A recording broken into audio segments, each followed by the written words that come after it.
Okay, when the last video ended, you saw me run this command and it completed really quickly. I had to change a few things. One, the previous command had a 1 there, so we're creating the same VM that exists. That's why it went so fast. So I changed that to a 2, and I changed the public IP address from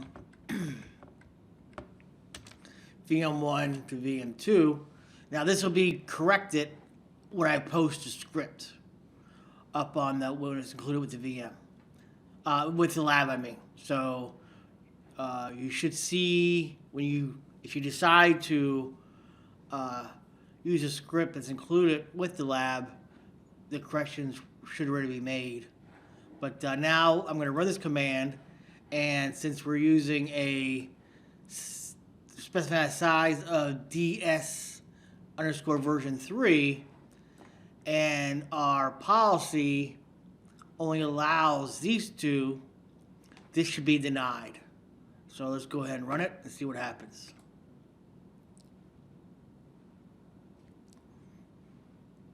And there you go. You can see resource speed EM2 was disallowed by policy. And so working as expected. It's always a joy when something works as expected, especially it's basically the first try. Okay, our next topic is locks. And locks are really kind of cool. It kind of just prevents you from doing something really, really stupid. I think you've all probably accidentally deleted a file. I remember back in my network days, by accident, I deleted a whole volume. And luckily, network had that undelete command. They didn't call it undelete. I forget what they called it, but it worked flawlessly. Probably because I ran it, 15 seconds after I realized what I did. But anyway, locks. Locks prevent users in your organization from accidentally deleting or modifying critical resources. Unlike role-based access control, resource locks apply a restriction across all users and roles. So yes, you have to be an owner or above to undo a lock. So what we're going to do here is apply a lock to a VM. And here's the code, and it's pretty simple. Just calling the new Azure Resource Lock command. I'm going to say, there's 2 levels: cannot delete and read only. Cannot delete is you cannot delete it. If you try to delete the object, it says it's locked. The read only prevents you from modifying it. However, the read only could also affect how the resource is accessed by other methods. So read only really need to be tested, but lock is pretty guaranteed not to affect any usability of the resource. All right, so let's go ahead and run this command. Are you sure you want to create the following lock? I am. And there it is. So if we go look at Azure now, and we go to our VM, and we go to locks, we should see a lock on it. And there it is. So if I wanted to, I'm going to delete this lock and create it manually via the portal, just so you can see how it's done via the portal as well. And then you can see how it wants to delete it. So I'm just going to do an add LockName. I'm going to call it LockVM. And here's our lock types. Remember, I noticed read only and delete. I'm going to say delete, and I'm going to say hi there, and then there's a lock. Now you're probably saying, well, what happens if I edit? What does edit do? I'm not really sure. Yeah, you can change it, but you can't get. I was hoping maybe there was an option here to. Sure. Or you can change it from read only to the other one. Now let's see if we want to test it out. We could go to here, go to this object here, and say delete, and put yes. And this should keep it from deleting. Let's see what happens. Yes. The scope, blah, blah, blah, blah, blah, cannot be formed because it's locked. So that's pretty cool. Pretty cool. Now, obviously, you can just auth at different levels. So our next script will do it at the resource group level. So here we go. And we'll run it. Let's just go see at the portal.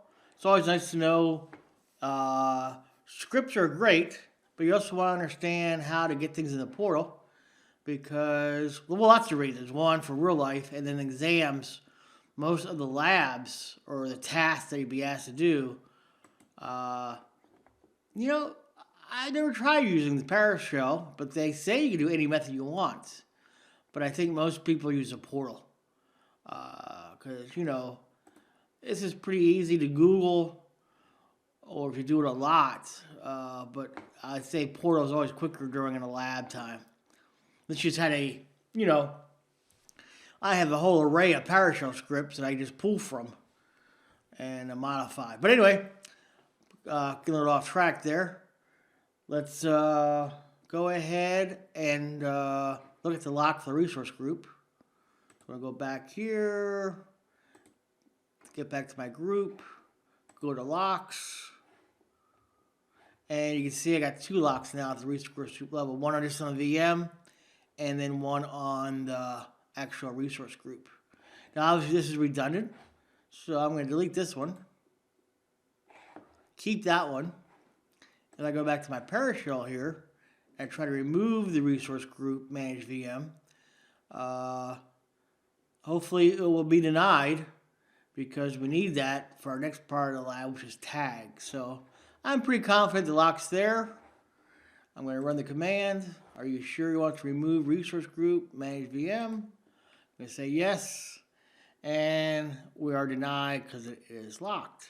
That's pretty good. Pretty good, pretty good, pretty good. Okay.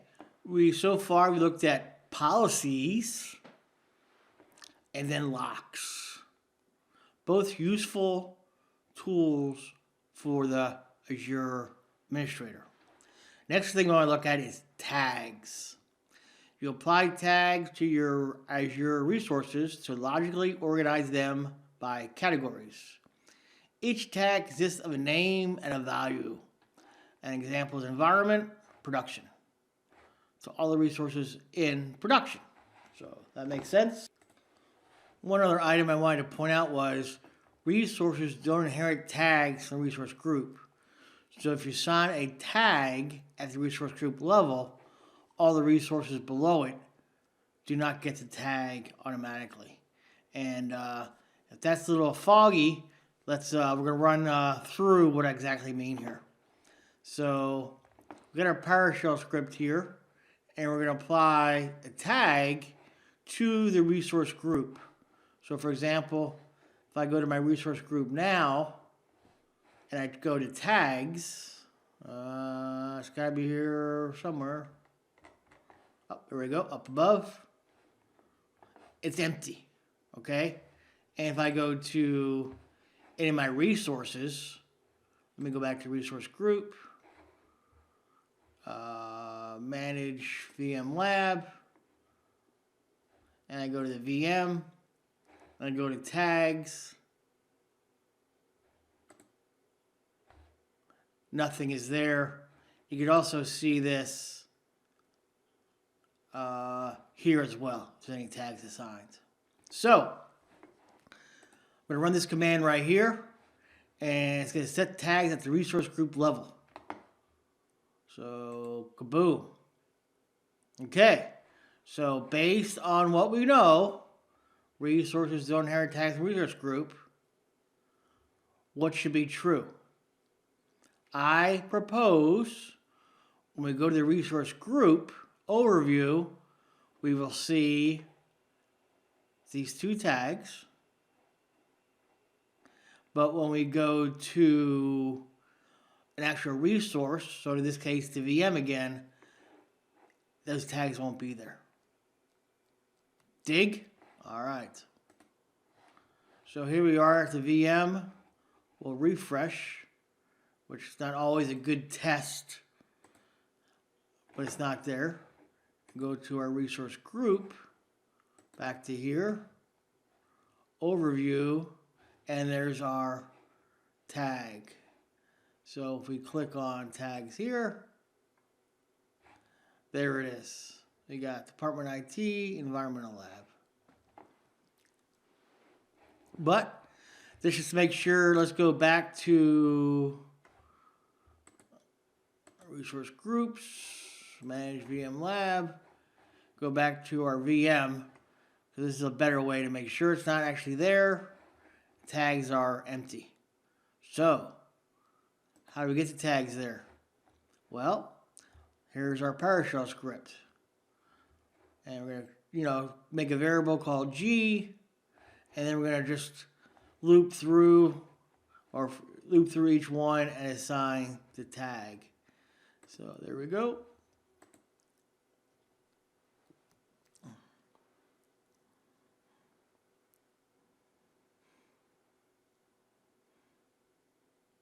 And it's going to go through each resource here that you'll see.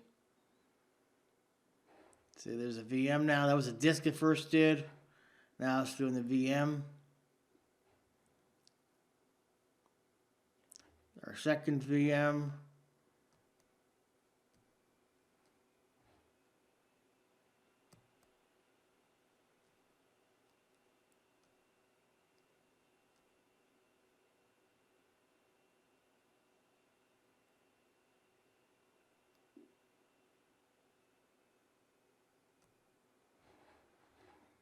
Okay, so go back to the group.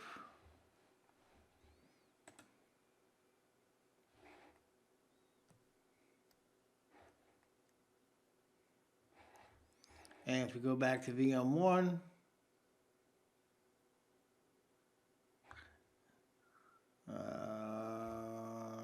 let's do a refresh. There we go. And there's our tags. So pretty good, pretty good. All right, then you might want to say, well, I'm done with the tags. So let's get rid of them. Well, declare all tags on a resource group. Just gonna set it to null. Then we're gonna clear all the tags for every object. So basically, we're just taking the tag we had start G before, making it an empty set.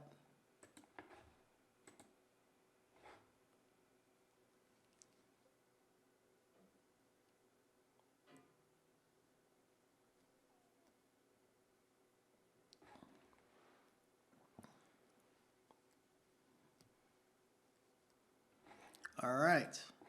So if we click, our tags are gone here. And if we come here, it still shows our tags. Refresh. Might have to, but nothing shows up here. So, just hasn't caught up yet. I bet you if we go out to here, back, speed VM, will it be there? Still there. Whoa, no. Refresh. But if you go back to here, they're not here, so they don't exist. Just hasn't caught up yet. All right, so how do we do a tag via the portal? Well, we're at 14 minutes and 20 seconds. So it's a good time to cut, and we'll talk about that on the next part of this lab.